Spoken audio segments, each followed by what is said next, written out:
My wife said she'd frame me for assault after I discovered her affair. Who do you think they'll believe? She smirked. A cheating husband or an innocent victim? I didn't argue. I didn't panic. I just stayed quiet and installed cameras throughout the house. 3 weeks later, she tried to stage the whole thing, but forgot about the kitchen camera. I didn't confront her. I just handed the footage to my lawyer. In court, her face went white when they played the video of her rehearsing her lies. I got everything: the house, custody, and her reputation destroyed. Now she's begging for a settlement. I should have seen it coming. Looking back, all the signs were there. Jess had been distant for months, always on her phone, working late more often than usual. She'd started dressing differently, buying new clothes that she claimed were for confidence at work. The intimacy between us had died completely, but whenever I tried to talk about it, she'd brush me off or start an argument about something completely unrelated. The night I found out, I wasn't even looking for evidence. I'd come home early from a business trip because my meetings got cancelled, and I wanted to surprise her. Instead, I got the surprise of my life when I walked into our bedroom and found her with Vladimir, a guy from her yoga studio. They were so caught up in what they were doing that they didn't even hear me come in. I stood there for what felt like an eternity but was probably only 10 seconds. Then I quietly backed out of the room, grabbed my keys, and drove to a nearby coffee shop to think. My hands were shaking so badly I could barely hold my cup. When I finally came home that evening, acting like nothing had happened, Jess was making dinner as if it was any other Tuesday. She even asked how my trip went. The audacity was breathtaking. I waited 3 days before saying anything. I needed time to process what I'd seen and figure out how to handle it. During those 3 days, I watched her lie to my face repeatedly. She told me she loved me, asked about my day, even suggested we plan a weekend getaway. Each lie felt like a knife twisting deeper. Finally, I couldn't take it anymore. I waited until we were having dinner, and then I simply said, "I know about Vladimir." The fork dropped from her hand and clattered against her plate. For a split second, I saw panic flash across her face. Then, just as quickly, it was replaced by something cold and calculating. "I don't know what you're talking about," she said, but her voice lacked conviction. "I came home early on Tuesday. I saw you two in our bedroom." The silence stretched between us for what felt like hours. I expected tears, apologies, maybe even relief that the secret was finally out. What I got instead was something I never could have prepared for. Jess slowly put down her napkin, looked me straight in the eye, and said, "So what are you going to do about it?" Her tone was challenging, almost daring. This wasn't the woman I'd married 8 years ago. This wasn't the woman who used to cry during sad movies and leave little love notes in my lunch bag. "I think we need to talk about divorce," I said quietly. That's when she laughed. Actually laughed. "Oh, honey," she said, her voice dripping with condescension. "You really think it's going to be that simple?" What happened next still gives me chills. Jess leaned back in her chair and studied me like I was some kind of interesting specimen. Then she began to speak in a voice so calm and matter-of-fact that it was terrifying. "Here's what's going to happen," she said. "If you try to divorce me, if you try to take anything that's mine, I'm going to destroy you. I'm going to tell everyone that you've been hitting me. I've got photos ready to go. Makeup can work wonders, you know. I've been documenting your abuse for months." I felt like the floor had dropped out from under me. "Jess, that's insane. I've never laid a hand on you. I never would."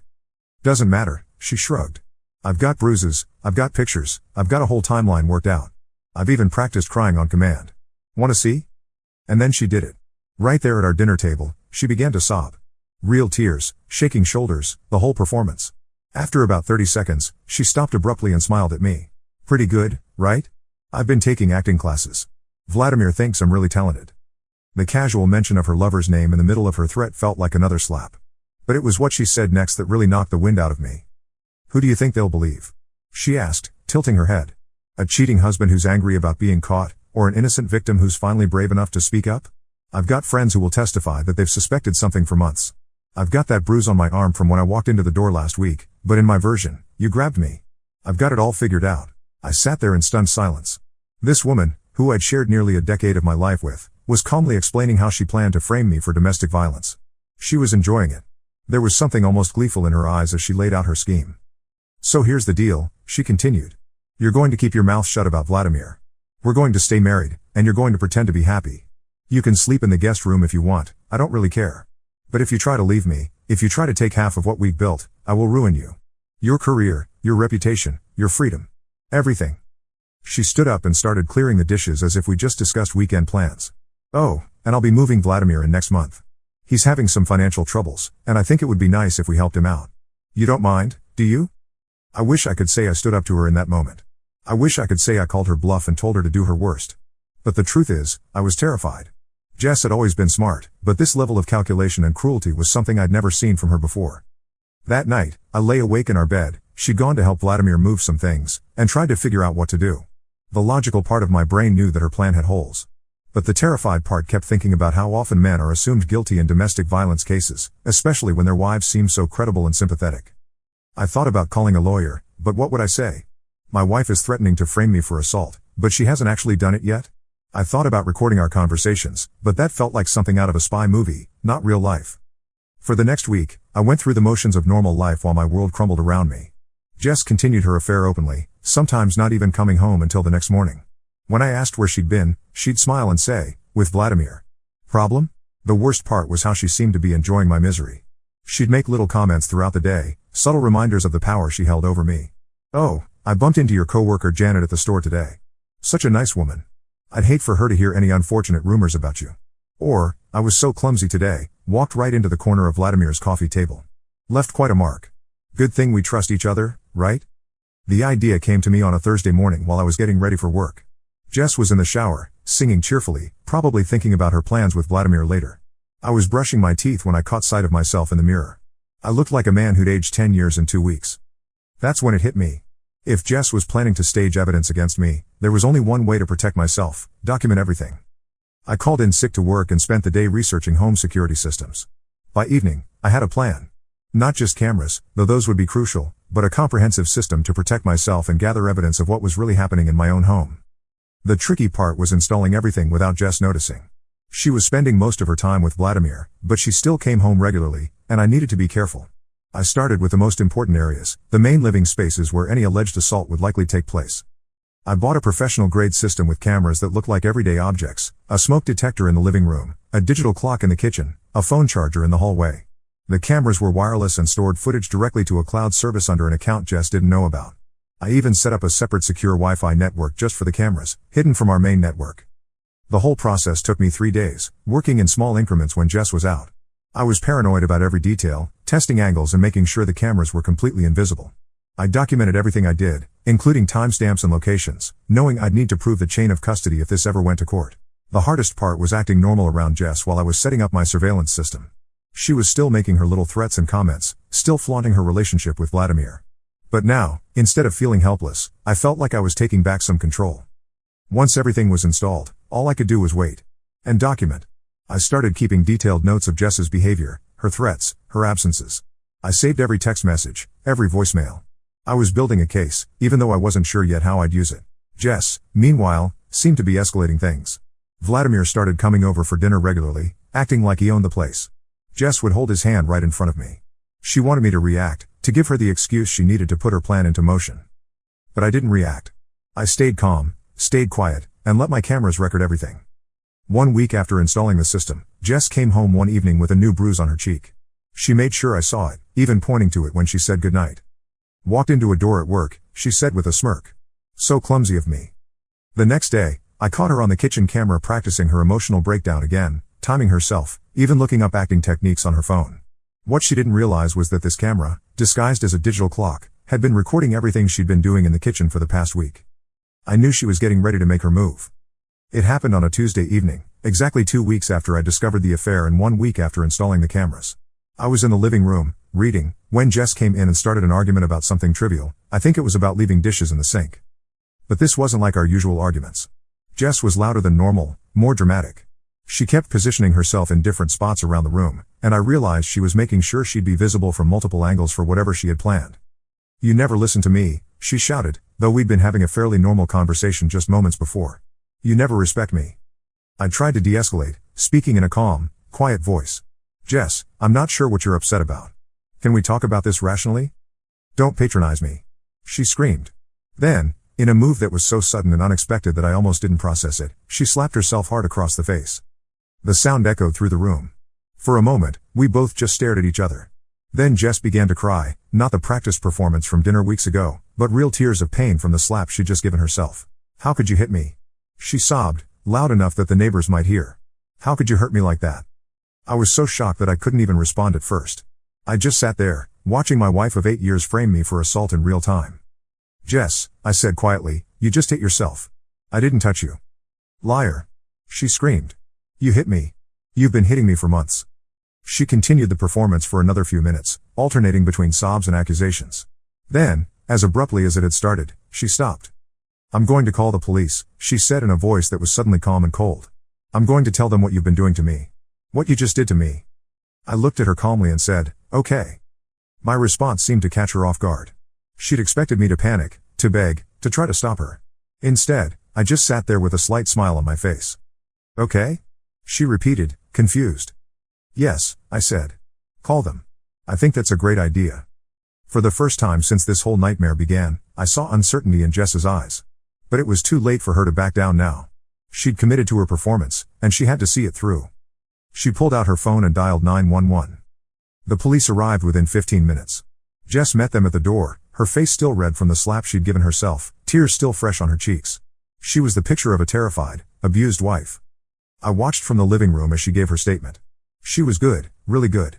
She told them about months of escalating abuse, about how I'd become violent and controlling since losing my temper more often at work. She showed them the bruise on her cheek, the one on her arm from the previous week. She even mentioned the bruises she'd photographed earlier, saying she'd been too scared to report them before. When it was my turn to give my statement, I was calm and cooperative. I denied hitting her, of course, but I didn't try to explain what had really happened. I didn't mention the cameras. I just told them that there had been some marital problems, but I had never been violent. The officers were professional but clearly skeptical of my story. Who could blame them? Jess was a compelling victim, articulate, emotional, with visible injuries. I was the husband with no witnesses and no proof of my innocence. They asked if I had anywhere else I could stay for the night.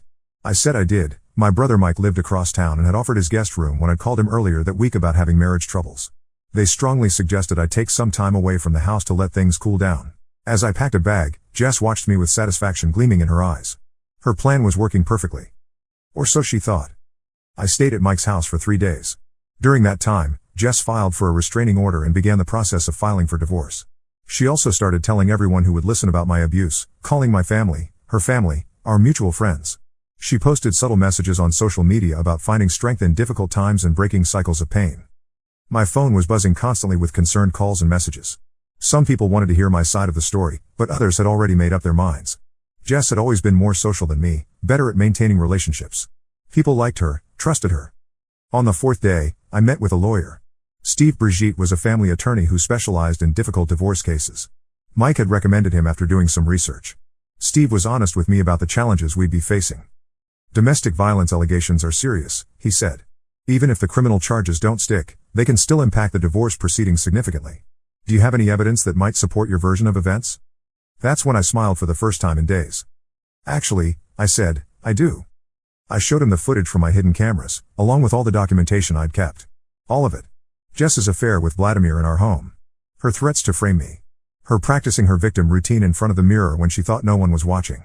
And, most importantly, the footage from that Tuesday night. The living room camera had captured everything. Jess starting the argument, escalating it for no reason, positioning herself dramatically around the room.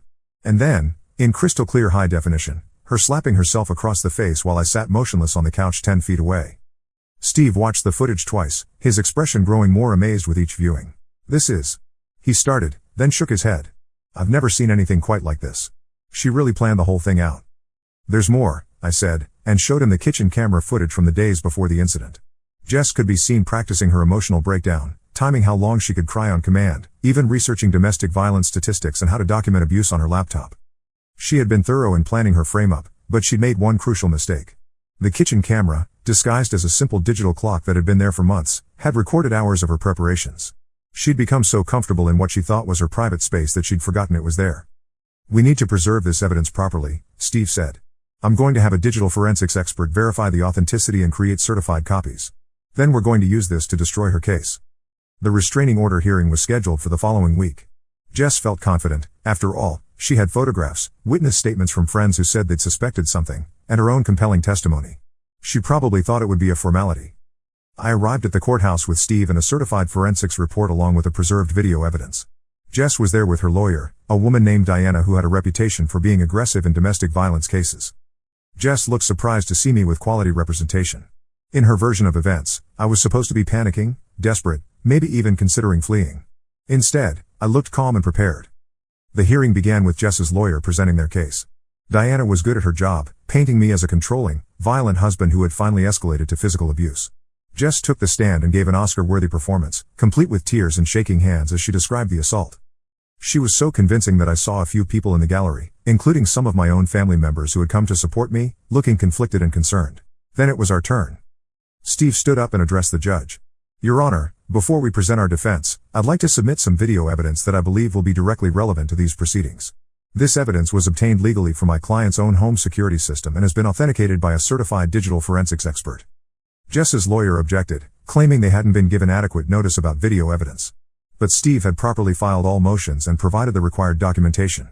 The judge reviewed the forensics report and allowed the evidence. What happened next was like something out of a movie. The courtroom had a large screen for displaying evidence, and suddenly everyone was watching crystal clear footage of Jess slapping herself while I sat peacefully across the room. The silence in the courtroom was deafening. You could have heard a pin drop as the judge, the lawyers, the gallery, and Jess herself watched her elaborate fraud play out in high definition. But Steve wasn't done. He played more footage, Jess practicing her breakdown in the kitchen, her researching how to fake domestic violence evidence, her calls with Vladimir where she discussed timing the incident for maximum impact. Hours of footage that showed the calculated, methodical way she had planned to destroy my life. I watched Jess's face throughout the presentation. The confidence drained away first, replaced by confusion, then dawning horror as she realized the extent of what had been captured on camera. By the end, she was white as a sheet, gripping the edge of the witness stand so hard her knuckles had gone completely pale. Her lawyer, Diana, looked like she wanted to disappear into the floor. She kept shuffling through papers, looking for something, anything, that might salvage the situation. But there was nothing. The evidence was overwhelming and undeniable. The judge was not pleased.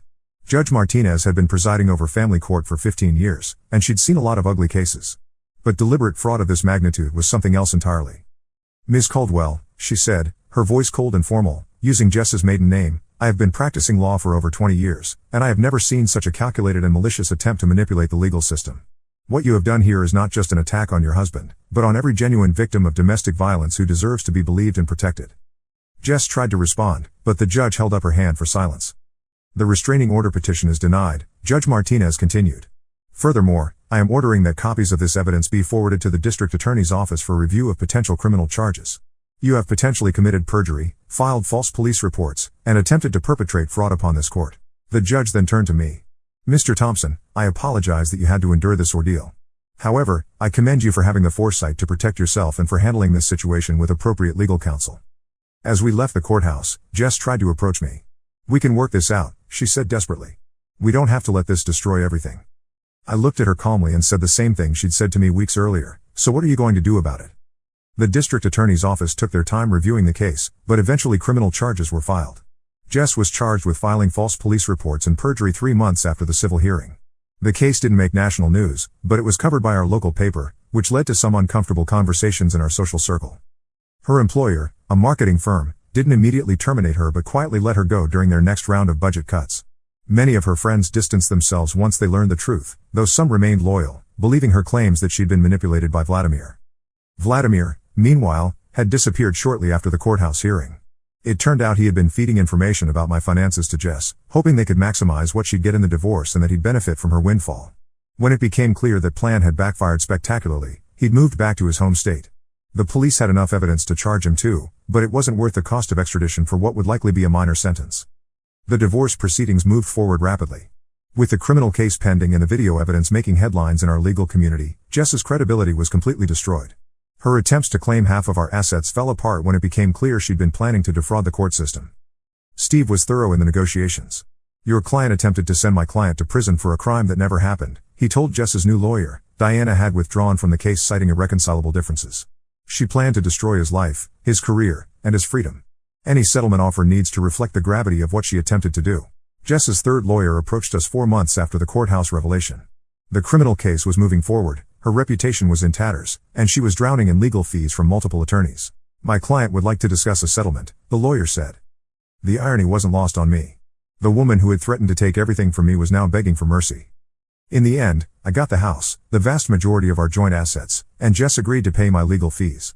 She also signed a comprehensive settlement agreement that included admissions about her fraudulent behavior and a clause preventing her from making any future claims against me. But more than the money or the property, what I really got was my life back. My reputation was not only restored but enhanced among those who knew the full story, I was seen as someone who had handled an impossible situation with intelligence and restraint. The friends and family members who had initially been uncertain were embarrassed by their doubt and went out of their way to show their support. Jess, on the other hand, faced consequences on multiple fronts. She eventually pled guilty to reduced charges and received 6 months in jail plus probation and community service. She also had to pay restitution for the police resources wasted on her false reports. After her release, she moved to another state, claiming she needed a fresh start. It's been 18 months since the divorce was finalized. I sold the house, too many bad memories, and bought a smaller place across town. Mike helped me move and has been a great support throughout this whole ordeal. I've started dating again, though I'm naturally more cautious now. The most surprising thing has been how the experience changed my perspective on relationships and trust. I've connected with a support group for people who've faced false accusations, and I've learned I'm not alone in this experience. While my case was extreme, the underlying dynamics of manipulation and threats are more common than I'd realized. I still have a security system in my new house, though it's mainly for standard home protection now. The cameras are visible deterrents rather than hidden surveillance tools. People often ask me if I'm angry about what Jess put me through. The honest answer is that I went through stages: shock, fear, anger, and eventually a kind of sad acceptance. I'm not angry anymore, but I'm certainly wiser. The Jess I married would never have done something so cruel and calculating, but people can change in ways we never expect. I also feel grateful that I handled it the right way. If I had reacted emotionally, if I had confronted her without evidence, if I had tried to fight her accusations with just my word against hers, things could have gone very differently. Vladimir never faced any real consequences beyond having to leave town quietly. Last I heard through mutual acquaintances, he'd moved on to another relationship and was telling people that he'd been the victim of a crazy ex situation. Some patterns never change. If there's anything I want people to take away from this story, it's this: if someone is threatening you with false accusations, document everything legally and get professional help immediately. Don't try to handle it alone, and don't assume that truth will automatically prevail without evidence. I also learned the importance of staying calm under pressure. Every instinct told me to confront Jess immediately when she made her threats, to try to reason with her, to make her see how wrong she was. But my rational mind knew that would only give her the reaction she wanted and the excuse she needed to move forward with her plan. Sometimes the best response to a threat is patience and preparation. I received one letter from Jess after her release, full of apologies and explanations about how Vladimir had manipulated her into the scheme. She claimed she wanted to make amends and asked if we could talk. I didn't respond. Some bridges, once burned, can't be rebuilt. But I don't wish her ill, I just want to move forward with my life. I'm doing well now. Better than well, actually. I have a job I enjoy, I'm in a healthy relationship with someone who appreciates honesty and communication, and I've learned to trust my instincts again. It's been a long journey, but I'm optimistic about the future. The house is peaceful these days. No more walking on eggshells, no more wondering what mood someone will be in when they get home, no more lies or manipulation or threats. Just honest, straightforward living. Sometimes I think about that night when Jess laid out her plan to destroy me, how confident she was that she held all the power. Who do you think they'll believe? She had asked with such certainty. Well, Jess, it turns out they believe the evidence. And the evidence, as it happens, was captured in high definition and properly preserved for legal proceedings. I'm finally free, and I'm never looking back.